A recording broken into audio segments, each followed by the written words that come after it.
ये संविधान का अधिकार है, ये प्रधानमंत्री का दायित्व है। आपको नहीं पता है, लोकसभा सचिव का दायित्व है, राज्यसभा सचिव का दायित्व है कि वो सारे आंकड़े प्रस्तुत करे। अगर देखिए, भारत का संविधान, मैं मोदी विरोधी नहीं हूँ, मैं मोदी विरोधी नहीं हूँ, मैं मोदी की नीति विरोधी हूँ, देश के प्रधानमंत्री मैं मोदी के नीति विरोधी। आपने बोला हमारी सोच दलित है, आज दलित ही सुरक्षित नहीं है देश के अंदर। दलितों को सुरक्षा देने की जिम्मेवारी किसकी है? किसकी है?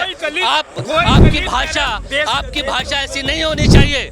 आज दलितों के ऊपर आप प्रश्न चिन्ह लगा रहे हैं। दलितों की आज हालत देख लीजिए देश के अंदर, इस देश के अंदर। ये देखिए आप क्या हुआ है। हम लोग बात कर रहे थे राहुल गांधी और मोदी के जो कद पे है कि जिस प्रकार से एक साल विपक्ष के नेता के तौर पे जो है राहुल गांधी ने पूरा किया है, तो ऐसा अब चलने लगा है कि क्या राहुल गांधी का कद जो है लगातार बढ़ता जा रहा है और मोदी जी का ग्राफ जो है पहले से कुछ डाउन हुआ है। भाई साहब क्या कहना चाहेंगे इस बात पे? मीडिया में एक बात चल रही है कि राहुल गांधी जो है कहीं ना कहीं परिपक्व होते जा रहे हैं, मोदी जी का ग्राफ जो है पहले से थोड़ा डाउन हुआ है, क्या कुछ ऐसा है लगता है आपको? सर, परिपक्व होने के लिए 50 साल लग गए, मेरे को तो बहुत अचंभा होता है। 50 साल से भी ज़्यादा, मतलब अब तो उनकी पेंशन लगने वाली है आई थिंक 2 साल बाद।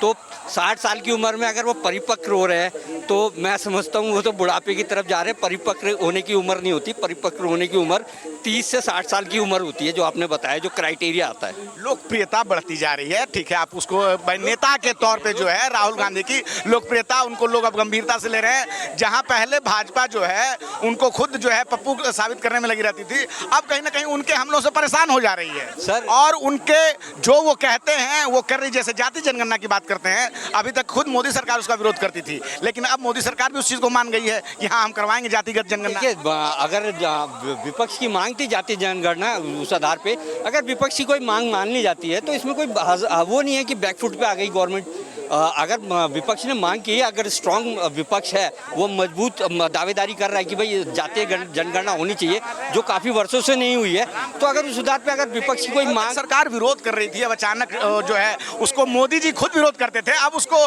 मीडिया भी मास्टर स्ट्रोक बता रही है, तो क्या सच में ये मोदी जी का मास्टर स्ट्रोक है या उनकी मजबूरी है? नहीं, ऐसा बात नहीं होती। जातिवाद ना को बढ़ावा ना मिले, इस वजह से मोदी जी ने इसको कहा था।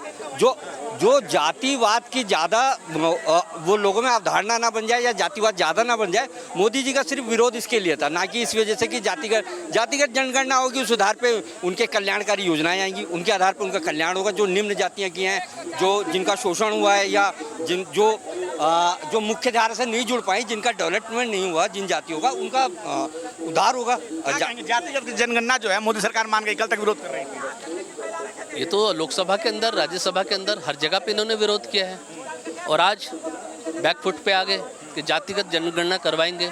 ठीक है, 11 वर्षों के आंकड़े आप प्रस्तुत कर दीजिए, सार्वजनिक कर दीजिए, अखबारों में छपा दीजिए, मीडिया में दे दीजिए कि मोदी जी के शासनकाल में 2014 से शपथ लेने के बाद कौन सी जातियों का कितना उत्थान इन्होंने किया, वो कितने गरीबी की रेखा से बाहर आए। आपके पास आंकड़े हैं, 40 करोड़ आ गए, 50 करोड़ आ गए, लेकिन आज भी 85 करोड़ लोग गरीबी की रेखा के नीचे हैं।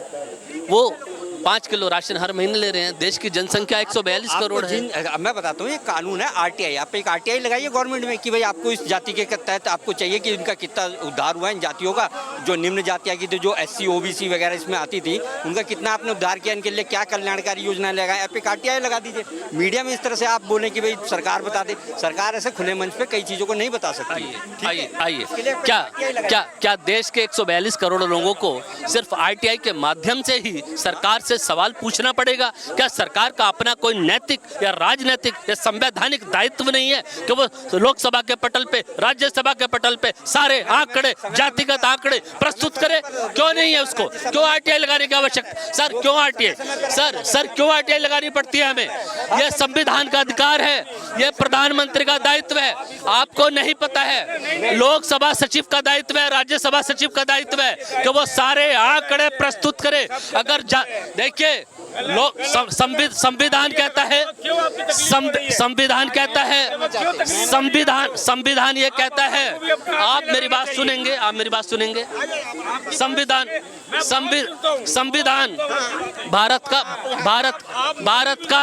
भारत का संविधान। मैं मोदी विरोधी नहीं हूँ, मैं मोदी विरोधी नहीं हूँ, मैं मोदी की नीति विरोधी हूँ, मैं मोदी के नीति विरोधी। अभी देखिए, अभी आपने सुना होगा, फ्रांस था हमारे को रेफाल। अरे सुनिए, आइए, आपने बोला हमारी सोच दलित है। आज दलित ही सुरक्षित नहीं है देश के अंदर। दलितों को सुरक्षा देने की जिम्मेवारी किसकी है? किसकी है? आपकी भाषा ऐसी नहीं होनी चाहिए।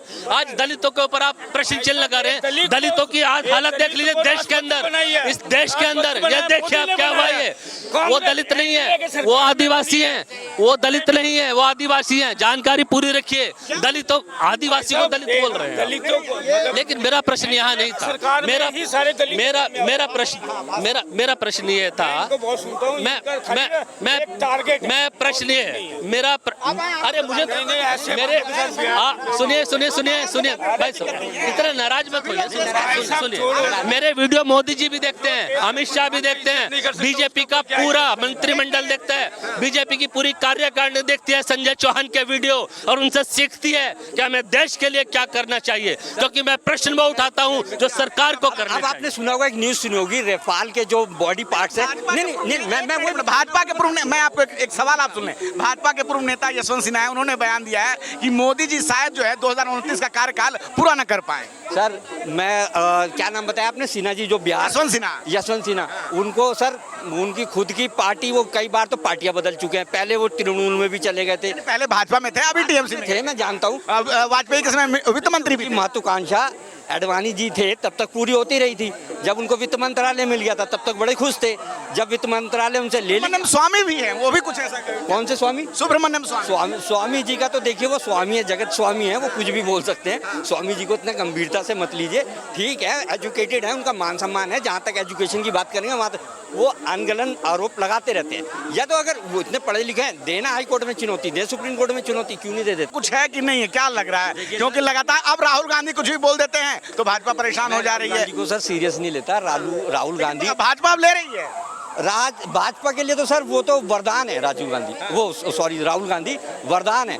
जब राहुल गांधी ने मुंह खोला है अपना, बीजेपी को फायदा ही हुआ सर। हम चाहत थी हमारी कि एक स्ट्रांग विपक्ष हमारे को मिलता, ताकि देखिए, मैं ये गांधी की बातों का जवाब नहीं दे पा रहे हैं भाजपा वाले। राहुल गांधी लगातार हमला कर रहे हैं कि ट्रंप से डरते हैं मोदी जी। राहुल गांधी को सीरियस मत लीजिए, बस मैं इतना कहना चाह रहा हूँ। राहुल गांधी को इतने बड़े नेता नहीं है। राहुल गांधी को आलू और बैगन में फर्क नहीं पता कि आलू कौन सा और बैगन कौन सा है। अच्छा, ये मतलब आप जो कि उनको ये पता नहीं, आपको ऐसा लगता है? मैं जी, धन्यवाद। तो हम अभी जनता से बात कर रहे हैं, जनता अपनी अपनी राय दे रही है। तीसरा कार्यकाल मोदी जी का 1 साल पूरा हो गया। वहीं विपक्ष के नेता के तौर पे खुद राहुल गांधी ने भी अपना जो है 1 साल पूरा किया। और अब जो है मीडिया में एक बात ये भी निकली है कि लगातार जो राहुल गांधी जो है पर लोकप्रिय होते जा रहे हैं और मोदी जी का ग्राफ पहले से कहीं डाउन हुआ है। आप क्या सोचते हैं? अपनी राय हमें जरूर बताएं। मैं रंजय कुमार, धन्यवाद।